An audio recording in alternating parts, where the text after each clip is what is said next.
Hello everyone, welcome back to home tutor. आज की इस वीडियो में हम करने वाले हैं कक्षा 8 के संस्कृत विषय के पाठ 13 का अभ्यास। पाठ का अध्ययन हमने कर लिया है। वीडियो नहीं देखी है तो देख लीजिएगा, लिंक आपको नीचे डिस्क्रिप्शन बॉक्स, ऊपर आई बटन और एंड ऑफ द वीडियो मिल जाएगा। तो चलिए आज की वीडियो को शुरू करते हैं। अभ्यास में पहला प्रश्न है, अधोलिखित प्रश्नानाम उत्तराणि एक पदेन द्विपदेन वा उत्तरत। नीचे लिखे प्रश्नों के उत्तर एक पद या दो पद में दें। पहला है, उरसि किम तंत्रम भवति। छाती में कौन सा तंत्र होता है? इस प्रश्न का उत्तर है वायुबल तंत्रम, यानी कि वायुबल तंत्र। नाभि प्रदेशे स्थिताः मांसपेश्यः किम नोदयन्ति। नाभि प्रदेश में स्थित मांसपेशियां किसे कंपित करती हैं? इस प्रश्न का उत्तर है उरः, यानी कि छाती को। आस्यस्य आभ्यंतरे वर्णानाम उत्पत्त्यर्थम द्वितीयम तत्वम किम अस्ति। मस्तिष्क के अंदर वर्णों की उत्पत्ति के लिए दूसरा तत्व कौन सा है? इस प्रश्न का उत्तर है करणम, करण या उपकरण। आस्ये कति स्थानानि सन्ति। मस्तिष्क में कितने स्थान हैं? इस प्रश्न का उत्तर है षट्, यानी कि 6। स्थानस्य कार्य निदर्शनार्थम किम समुचितम उदाहरणम अस्ति। स्थान के कार्य को बताने के लिए समुचित उदाहरण क्या है? इस प्रश्न का उत्तर है मुरली। करणानि मुरल्यः कस्य भागम इव व्यवहरन्ति। करण मुरली के किस भाग के समान कार्य करते हैं या व्यवहार करते हैं? इस प्रश्न का उत्तर है अंगुल्यः, यानी कि उंगलियों के। उपकरण और उंगलियां एक समान ही व्यवहार करते हैं। जैसे जब मुरली के छिद्रों को उंगलियां छूती हैं तो विभिन्न प्रकार की ध्वनियां उत्पन्न होती हैं। उसी प्रकार से मुख में जो करण होते हैं, जो उपकरण होते हैं, जब वो अलग अलग स्थानों को छूते हैं तो अलग अलग वर्णों की उत्पत्ति होती है। इसलिए इन दोनों का व्यवहार, इन दोनों का कार्य एक समान होता है। प्रश्न संख्या 2 है, अधोलिखित प्रश्नानाम उत्तराणि पूर्ण वाक्येन लिखत। नीचे लिखे प्रश्नों के उत्तर पूरे वाक्य में लिखें। पहला है, करणम किम भवति। करण क्या होता है या उपकरण किसे कहते हैं? इस प्रश्न का उत्तर है वर्णस्य उच्चारण समये आस्यस्य यः भागः स्थानं स्पर्शति स्थानस्य समीपं वा याति सः भागः करणम इति कथ्यते। वर्णों के उच्चारण के समय मस्तिष्क का जो भाग स्थान को छूता है या उसके समीप रहता है वह भाग करण कहलाता है। उरः श्वास कोश स्थितम वायुम कुत्र निःसारयति। छाती फेफड़ों में उपस्थित हवा को कहाँ ढकेलती है, कहाँ उठाती है? इस प्रश्न का उत्तर है उरः श्वासकोश स्थितम वायुः ऊर्ध्वम निःसारयति। छाती फेफड़ों में उपस्थित हवा को ऊपर की ओर उठाती है या ऊपर की ओर ढकेलती है। मुरल्याः अंगुली छिद्राणि कीदृशं व्यवहरन्ति। मुरली पर बने छिद्र किस प्रकार व्यवहार करते हैं या किस प्रकार कार्य करते हैं? इस प्रश्न का उत्तर है मुरल्याः अंगुली छिद्राणि आस्यस्य स्थानानि इव व्यवहरन्ति। मुरली पर बने छिद्र मुख के स्थानों के समान व्यवहार करते हैं। केषां वर्णानाम उच्चारणे जिह्वा प्रायः निष्क्रिया भवति। किन वर्णों के उच्चारण के समय जीभ प्रायः निष्क्रिय होती है? इस प्रश्न का उत्तर है कंठ्यानाम ओष्ठ्यानाम नासिक्यानाम च वर्णानाम उच्चारणे जिह्वा प्रायः निष्क्रिया भवति। कंठ, ओष्ठ और नासिका के वर्णों के उच्चारण के समय जीभ प्रायः निष्क्रिय होती है, अर्थात ऐसे वर्ण जिनका उच्चारण कंठ, ओठ और नाक से होता है उनके उच्चारण के समय जिह्वा निष्क्रिय होती है, क्योंकि यहाँ पर जीभ का कोई भी कार्य नहीं होता। जीभ किसी भी स्थान को स्पर्श नहीं करती। तालव्यानाम मूर्धन्यानाम दंत्यानाम च वर्णानाम उच्चारणार्थम सामान्यम करणम किम अस्ति। तालव्य, मूर्धन्य और दंत्य वर्णों के उच्चारण के लिए सामान्य करण क्या है? अर्थात इनके उच्चारण के लिए सामान्य उपकरण क्या है? इस प्रश्न का उत्तर है तालव्यानाम मूर्धन्यानाम दन्त्यानाम च वर्णानाम उच्चारणार्थम सामान्यम करणम जिह्वा अस्ति। तालव्य, मूर्धन्य और दंत्य वर्णों के उच्चारण के लिए सामान्य करण जीभ है। जीभ जब तालव्य, मूर्धन्य और दंत्य इन तीनों स्थानों को छूती है तो कुछ वर्ण ऐसे हैं जिनका उच्चारण होता है, इसीलिए जीभ इन स्थानों का करण है या उपकरण है। कंठ्यानाम ओष्ठ्यानाम नासिक्यानाम च वर्णानाम उच्चारणार्थम स्थानस्य कर्णस्य च मध्ये किम भवति। कंठ, ओष्ठ और नासिक्य वर्णों के उच्चारण के लिए स्थान और उपकरण के बीच क्या होता है? इस प्रश्न का उत्तर है कंठ्यानाम ओष्ठ्यानाम नासिक्यानाम च वर्णानाम उच्चारणार्थम स्थानस्य कर्णस्य च मध्ये स्वस्थानम भवति। अर्थात कंठ, ओष्ठ और नासिक्य वर्णों के उच्चारण के लिए स्थान और उपकरण के बीच स्वस्थान ही होता है, यानी कि अपना ही स्थान होता है। जैसे कि जो गले के दो भाग हैं जब आपस में स्पर्श करते हैं तो वर्णों का उच्चारण होता है, इसी प्रकार से जब दोनों ओठ आपस में स्पर्श करते हैं तब कुछ वर्णों का उच्चारण होता है। और नासिका यानी कि नाक के ऊपरी और नीचे वाले हिस्से में जब एक दूसरे को दोनों स्पर्श करते हैं तब कुछ वर्णों का उच्चारण होता है। तो इसीलिए इनके उपकरण और स्थान के मध्य अपना ही स्थान होता है, कोई और नहीं होता। अगला प्रश्न है अधोलिखितेषु वाक्येषु आम न इति लिखित्वा उचित भावम सूचयत। नीचे लिखे वाक्यों में आम या न ऐसा लिख करके उचित भाव को सूचित करें। यहाँ पर कुछ वाक्य लिखे हैं, इन्हें ध्यानपूर्वक पढ़ना है। अगर ये सही है तो हम लिखेंगे आम यानी कि हाँ, गलत है तो लिखेंगे न यानी कि नहीं। और साथ में इनके उचित भाव को भी बताएंगे कि अगर ये सही है तो क्यों सही है और गलत है तो क्यों गलत है, सही क्या होना चाहिए। पहला है श्वासकोश स्थितः वायुः ऊर्ध्वं सरन पूर्वम आस्यम प्राप्नोति। यहाँ पर चरण लिखा है, चरण नहीं होगा, सरन होगा।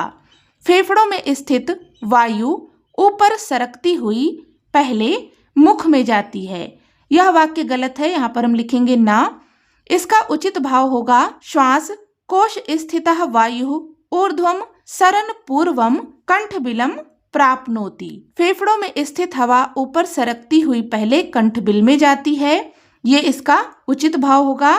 पहले मुख में नहीं जाती, मुख में जाने से पहले कंठबिल में जाती है, यानी कि गले तक जाती है। अगला है सर्वप्रथमं नाभि प्रदेशे स्थिताः मांसपेश्याः कंठम नोदयन्ति। सबसे पहले नाभि प्रदेश में स्थित मांसपेशियां कंठ को दबाती हैं या कंठ को कंपित करती हैं। तो ये वाक्य भी गलत है, यहाँ पर हम लिखेंगे ना। इसका उचित भाव होगा सर्वप्रथमं नाभि प्रदेशे स्थिताः मांसपेश्याः उरः नोदयन्ति। सबसे पहले नाभि प्रदेश में स्थित मांसपेशियां छाती को दबाती हैं या छाती को कंपित करती हैं। नाभि से हवा उठकर कहाँ जाती है? छाती तक जाती है। फिर है आस्यस्य आभ्यंतरे वर्णानाम उत्पत्त्यर्थम आभ्यंतर प्रयत्नः आवश्यकम अस्ति। मस्तिष्क के अंदर वर्णों की उत्पत्ति के लिए आभ्यंतर प्रयत्न यानी कि अंदर प्रयास आवश्यक है। यह वाक्य सही है, यहाँ पर हम लिखेंगे आम। इसका उचित भाव है आस्यस्य आभ्यंतरे वर्णानाम उत्पत्त्यर्थम वस्तुतः त्रीणि तत्वानि आवश्यकानि भवन्ति स्थानम कर्णम आभ्यंतर प्रयत्नम। मुख के अंदर या मस्तिष्क के अंदर वर्णों की उत्पत्ति के लिए 3 प्रकार के तत्व हैं जो आवश्यक हैं, स्थान, करण और आभ्यंतर प्रयत्न। अगला है तालव्य वर्णानाम उच्चारणार्थम दंतः स्थानम स्पर्शति। तालव्य वर्णों के उच्चारण के लिए दांत स्थान को स्पर्श करता है। तो ये वाक्य गलत है, यहाँ पर हम लिखेंगे ना। इसका उचित भाव है तालव्य वर्णानाम उच्चारणार्थम जिह्वा स्थानम स्पर्शति। तालव्य वर्णों के उच्चारण के लिए जिह्वा स्थान को स्पर्श करती है। जिह्वा यानी कि जीभ। जब जीभ तालव्य को छूती है, स्पर्श करती है, तब वर्णों का उच्चारण होता है और ऐसे वर्णों को कहते हैं तालव्य वर्ण। फिर है मूर्धन्यानाम वर्णानाम उच्चारणार्थम जिह्वा स्थानम स्पर्शति। मूर्धन्य वर्णों के उच्चारण के लिए जीभ स्थान को स्पर्श करती है। यह वाक्य सही है। यहाँ पर हम लिखेंगे आम यानी कि हाँ। जीभ जब मूर्धा को छूती है या स्पर्श करती है तब कुछ वर्णों का उच्चारण होता है और उन वर्णों को कहते हैं मूर्धन्य वर्ण। तत् तत् स्थानस्य एव कश्चित् पूर्वभागः तत् तत् स्थानस्य परभागं स्पर्शति। उस स्थान का पूर्व भाग उस स्थान के पीछे के भाग को छूता है। यह वाक्य गलत है। यहाँ पर हम लिखेंगे न। इसका उचित भाव होगा तत् तत् स्थानस्य एव कश्चित् परभागः तत् तत् स्थानस्य पूर्वभागं स्पर्शति समीपम वा याति। उस स्थान का कोई पीछे का भाग उस स्थान के आगे के भाग को छूता है या समीप होता है, उसके पास होता है, तब वर्णों की उत्पत्ति होती है। जैसे कंठ का जो पिछला भाग है जब वह आगे के भाग को छूता है तब कुछ वर्णों की उत्पत्ति होती है। इसी प्रकार से ओठ और नासिक के वर्ण भी हैं। इनका जब पिछला भाग आगे के भाग को छूता है तब वर्णों की उत्पत्ति होती है। प्रश्न संख्या 4 है मुखे उपलभ्यमानानि स्थानानि बहिष्टात् अन्तः यथाक्रमम् अर्थात विपरीत क्रमेण लिखन्तु। मुख में उपलब्ध स्थानों को बाहर से अंदर की तरफ क्रमानुसार अर्थात विपरीत क्रम में या उल्टे क्रम में लिखें। यहाँ पर उच्चारण स्थान लिखे गए हैं, इनको हमें विपरीत क्रम में लगाना है, यानी कि बाहर से अंदर की ओर वाला जो क्रम है उसमें लगाना है। सबसे पहले यहाँ पर दिए गए इस चित्र को देखो। आस्य वर्णानाम षट् उच्चारण स्थानानि। मस्तिष्क में वर्णों के 6 उच्चारण स्थान। सबसे पहले पीछे की ओर है कंठ यानी कि कंठ, इसके बाद तालु, इसके बाद मूर्धा, फिर चौथे नंबर पर दंतः यानी कि दांत और 5वें नंबर पर है ओष्ठ और 6ठे नंबर पर है नासिका यानी कि नाक। अब हमें प्रश्न में क्या करना है, इनको विपरीत क्रम में लगाना है। ये अंदर से बाहर की ओर लिखे हुए हैं। अंदर कंठ है, कंठ के बाद तालु, तालु के बाद मूर्धा, मूर्धा के बाद दांत, दांत के बाद ओठ और फिर नासिका। इन्हें हमें उल्टे क्रम में लगाना है, यानी कि बाहर से अंदर की ओर ले जाना है। यहाँ पर हम सबसे पहले लगाएंगे ओष्ठः, इसके बाद दंतः, फिर यहाँ पर हो जाएगा मूर्धा, तालु और अंत में कंठः। इस प्रकार से इन्हें विपरीत क्रम में लगाएंगे। प्रश्न संख्या 5 है यथा योग्यम मेलनम कुरुत। यथा योग्य मिलान करें। यहाँ पर हमें कुछ कॉलम्स दिए गए हैं, इनका आपस में मिलान करना है। तो ये क्या है, इनको देखो। सबसे पहले है सामान्य स्थानम यानी कि सामान्य स्थान, फिर है विशेष स्थानम, इसके बाद है सामान्य करणम यानी कि सामान्य करण या उपकरण, विशेष करणम विशेष करण या उपकरण। यहाँ पर उच्चारण स्थान है ओष्ठः यानी कि ओठ, दंतः यानी कि दांत, नासिका यानी कि नाक, कंठः यानी कि कंठ या गला, मूर्धा और तालु। तो ये है सामान्य स्थान यानी कि जहाँ से वर्णों का उच्चारण होता है।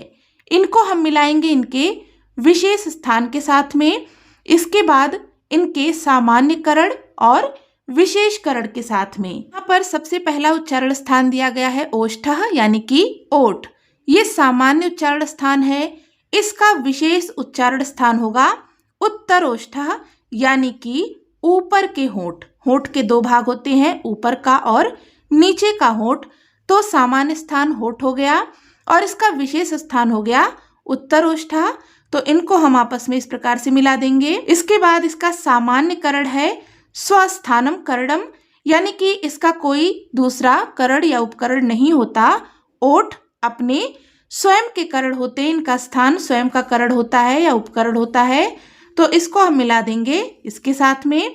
फिर इसका विशेषकरण क्या है, विशेषकरण है अधरोष्ठः यानी कि नीचे के होंठ। जब ऊपर के होंठ नीचे के होठों को छूते हैं तब वर्णों की उत्पत्ति होती है। तो अधरोष्ठ इसका क्या है, विशेष उपकरण है। इसके बाद यहाँ पर है दंतः यानी कि दांत। तो दांत का विशेष स्थान दंतः दांत ही होगा। इसको हम मिला देंगे इसके साथ में इस प्रकार से। फिर इसका सामान्य करण होता है जिह्वा करडम, यानी कि जीभ इसका उपकरण होता है। जब जीभ दांतों को छूता है तब वर्णों की उत्पत्ति होती है। इसके बाद इसका विशेष करण क्या है, यानी कि जीभ का कौन सा भाग दांतों को स्पर्श करता है। तो जीभ के जो आगे का भाग है, जो नुकीला वाला भाग है, वो जब दांतों को स्पर्श करता है तब वर्णों की उत्पत्ति होती है। तो यहाँ पर विशेष करण हो जाएगा जिह्वा आग्रह, यानी कि जीभ के आगे का भाग, इनको मिलाएंगे। अगला है नासिका, यानी कि नाक। तो नाक ये सामान्य स्थान है, इसका विशेष स्थान हो जाएगा नासिका मूलस्य उपरि भागः, नासिका मूल का ऊपरी भाग, ये इसका विशेष स्थान है, इनको मिलाएंगे। इसके बाद इसका सामान्य करण है स्वस्थानम, यानी कि इसका कोई दूसरा उपकरण नहीं होता, ये अपना ही करण होते हैं, अपना ही उपकरण होते हैं, तो स्वस्थान हो जाएगा। इन दोनों को मिला देंगे इस प्रकार से। इसके बाद इसका विशेष करण क्या है, तो विशेष करण है नासिका मूलस्य अधोभागा, नासिका मूल का नीचे का भाग, ऊपर का भाग जब नीचे के भाग से टकराता है तब वर्णों की उत्पत्ति होती है। तो इस प्रकार से इनको हम यहाँ पर इस तरह मिला देंगे। फिर है कंठ, यानी कि गला, ये सामान्य उच्चारण स्थान है, इसका विशेष उच्चारण स्थान है कंठस्य पृष्ठभागः, यानी कि गले का पिछला भाग, तो हम इसको मिला देंगे कंठस्य पृष्ठभागा से। इसके बाद इसका सामान्य करण होता है स्वस्थानम करणम, यानी कि ये अपने ही स्थान से उच्चारित होता है, इसका दूसरा कोई उपकरण नहीं होता, तो इसलिए इनको मिला देंगे आपस में। और फिर इसका विशेष करण क्या होता है, तो इसका विशेष उपकरण या करण होता है कंठस्य अग्रभागः, पिछला और अगला भाग जब एक दूसरे को स्पर्श करते हैं तब वर्णों की उत्पत्ति होती है, तो इसको हम मिला देंगे। फिर है मूर्धा, ये सामान्य उच्चारण स्थान है, इसका विशेष स्थान होगा मूर्धा, मूर्धा ही होगा, तो इनको हम मिला देंगे। इसके बाद इसका सामान्य करण या उपकरण क्या है, तो ये है जिह्वा करडम, यानी कि जीभ इसका उपकरण है। जब जीभ मूर्धा को स्पर्श करता है तब वर्णों की उत्पत्ति होती है, तो मूर्धा का सामान्य उपकरण होता है जीभ।